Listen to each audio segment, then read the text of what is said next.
Doctor हम आपसे एक अगला सवाल ऐसे पूछेंगे, क्योंकि ये बहुत जानकारी हमें लगता है कि हमारे दर्शकों के लिए भी इम्पोर्टेंट रहेगी, कि आपने अलग अलग ये तो बता दिया कि डर्मेटोलॉजी है या कॉस्मेटोलॉजी है, लेकिन जब ये स्किन, कोई भी स्किन का प्रॉब्लम होता है, मतलब एक्चुअली आप एज ए डॉक्टर आप वो कौन से प्रॉब्लम को टैकल करते हैं, या फिर आपके यहाँ पे जब पेशेंट्स आते हैं वो कौन से प्रॉब्लम्स लेकर आते हैं? क्योंकि मतलब आंखों के नीचे कालापन आ गया, ये ऐसी वाली 2-3 चीज़ें तो सभी को पता होगी, लेकिन एज ए डॉक्टर आपको क्या मतलब उसका अनुभव है? जैसे मैंने आपको बताया मानसी, की स्किन के जो 2 स्ट्रीम्स डेवलप हुए हैं, कॉस्मेटोलॉजी और डर्मेटोलॉजी। तो अगर स्किन डिसीजेस के बारे में या उसकी जो भी अलग अलग जो प्रश्न आते हैं, तो वो लेके जब पेशेंट आता है तो यूजुअली पेशेंट को ये अवेयरनेस है नहीं है कि ये प्रॉब्लम लेके हमें कहाँ जाना है। जी बिल्कुल। Either whether we have to go for an dermatologist opinion और whether we have to go for a cosmetologist opinion, क्योंकि जो स्किन के डिसीजेज है वो बहुत निग्लेक्टेड, आज तक तो ऐसा था कि बहुत निग्लेक्टेड थे या इसका इतना इंपॉर्टेंस भी नहीं था, लेकिन अभी 21st सेंचुरी में या अभी मेट्रोपॉलिटन जो कंट्री जो सिटीज है वहाँ पे इसके लिए काफी अवेयरनेस लोगों में आ गया है। तो स्किन के बहुत अलग अलग डिसीजेज है और लोगों को ये नहीं होता, पता नहीं होता है कि कहाँ जाना है। तो डिसीजेज की अगर हम बात करेंगे तो कॉस्मेटिक्स अगर रिलेटेड बात करते हैं तो फिजियोलॉजिकल चेंजेस के बाद होने वाले कुछ डिसीजेस होते हैं। फॉर एग्जाम्पल अगर कॉस्मेटिक्स में बात करेंगे तो डेवलपमेंटल, फॉर एग्जांपल अगर बचपन से थोड़ा सा प्यूबर्टी की एज में अगर जाता है कोई फीमेल या मेल, तो प्यूबर्टी में हार्मोनल चेंजेस बॉडी में होके स्किन पे अलग अलग, जैसे एक्ने है या पिंपल्स है, तो ये डेवलप होना शुरू होता है। उसके कारण ये होता है कि ये हार्मोनल इम्बैलेंस से होने वाला डेवलपमेंट है शरीर में, और जो कि आपको दिखाता है।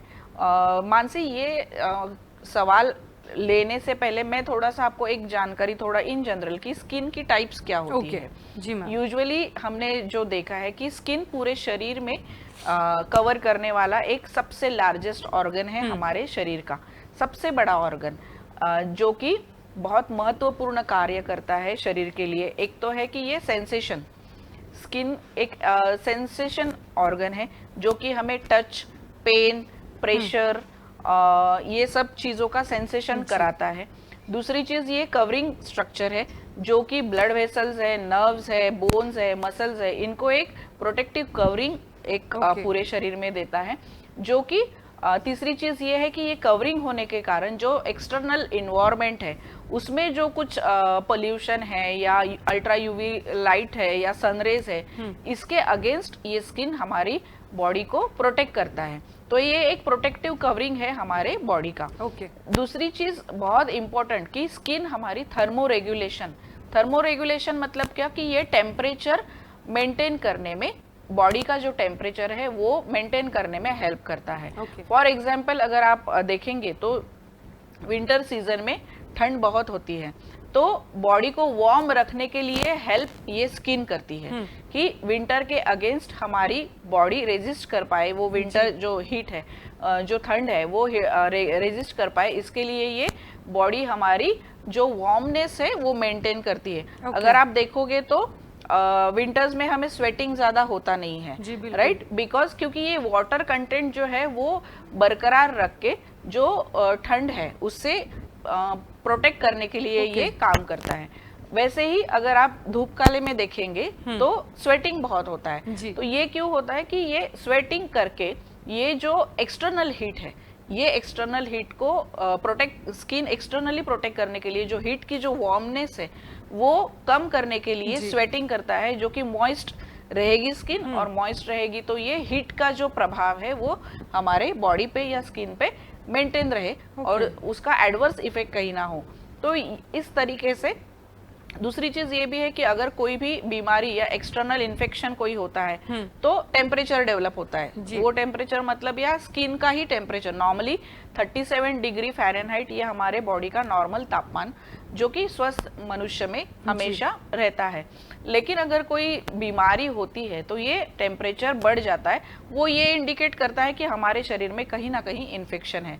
तो टेम्परेचर बढ़ जाता है मतलब ये भी एक शरीर का डिफेंस एक्शन ही है, जो कि वो जो ऑर्गेनिजम्स का एक्सटर्नल अटैक है वो काउंटर करने के लिए बॉडी डिफीट करती है। तो ये डिफीट मैकेनिज्म में कहीं ना कहीं ये बॉडी टेम्परेचर बढ़ता है and it shows that there is some external infection in our body. और डिफेंस एक्शन का जो एक प्रतीक है वो है बॉडी टेम्परेचर बढ़ना। तो ये अलग अलग तरीके से थर्मो रेगुलेशन का काम हमारी त्वचा करती है। तो ये जो फंक्शन है ये फंक्शन बहुत इम्पॉर्टेंट है डे टू डे लाइफ में थ्रू आउट हमारे बॉडी का।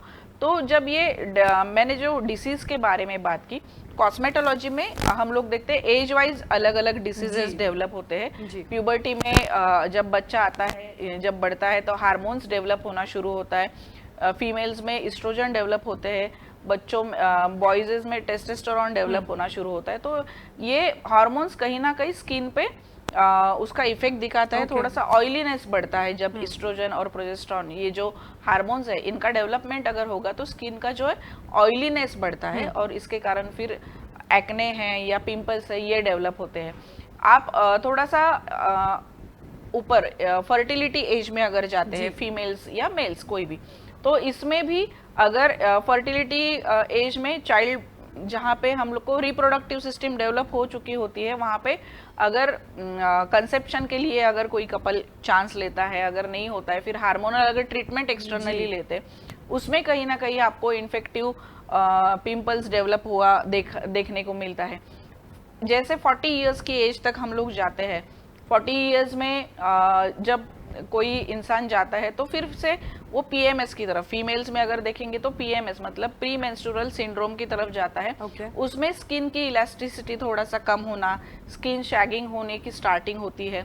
इसमें भी फिर पिंपल्स या डार्क सर्कल्स है, अपने आपके आंखों के नीचे डार्क सर्कल्स है, मेलेज्मा मतलब स्किन का डिस्कलरेशन जहाँ बटरफ्लाई शेप का ब्लैकनिंग आता है चिक्स पे, जो कि डिलीवरी के बाद कोई फीमेल्स को डेवलप होता है।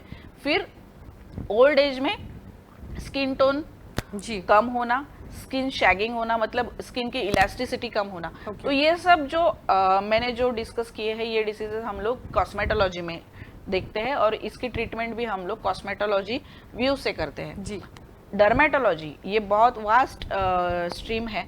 डर्मेटोलॉजी में सिस्टेमिक डिसीज कुछ है तो वो आपको स्किन पे रिफ्लेक्ट होते हुए दिखता है। फॉर एग्जांपल सोरियासिस है। सोरियासिस एक बहुत ही मुश्किल एक स्किन डिसीज है जो कि बहुत जल्दी ठीक ना होने वाला एक स्किन डिसीज है। दूसरा ल्यूकोडर्मा मतलब वाइट कलर स्किन डिस्कलरेशन, तो ये एक डिसीज है। इसके बारे में मैं थोड़ा डिटेल जानकारी आपको दूंगी, लेकिन एक रफ एक टाइमलाइन आपको मिले इसके लिए मैं थोड़ा आपको बता रही हूँ। तो ल्यूकोडर्मा एक है।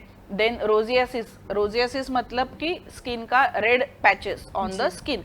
ये यूजुअली जहाँ पे सन रेज कम आते हैं या जहाँ पे विटामिन डी डेफिशिएंसी होती है, फॉर एग्जांपल यूरोपियन कंट्रीज में या यूएसए में, तो ये एरिया में थोड़ा सा ये डिस्कलरेशन वाले जो रोजियासिस जैसे स्किन डिसीज, स्किन कैंसर बहुत कॉमन है आजकल, स्किन कैंसर।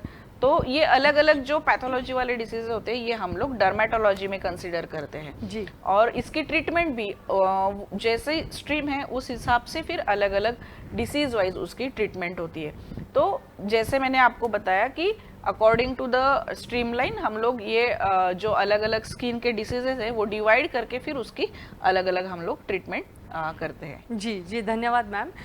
मैम आपके जब आप बात कर रही थी तो ऐसे लग रहा था कि अगर हम ये जो आप दो अलग जिस तरीके से बात कर रही थी उसी तरीके से अगर हम हमारा आगे एपिसोड भी करेंगे तो मुझे लगता है कि हमारे दर्शकों के लिए भी एक ये बहुत विस्तृत और बहुत अच्छी जानकारी जो उन्हें शायद प्राप्त करना ज़रूरी है वो यहाँ पे मिल जाएगी। और ये जो कंफ्यूजन होता है कि अभी मुझे ये हुआ है तो मैं किसके पास जाऊँ, तो ऐसे वाला कंफ्यूजन शायद हम हमारी ओर से जितना कम करने की कोशिश कर सकते हैं वो करेंगे।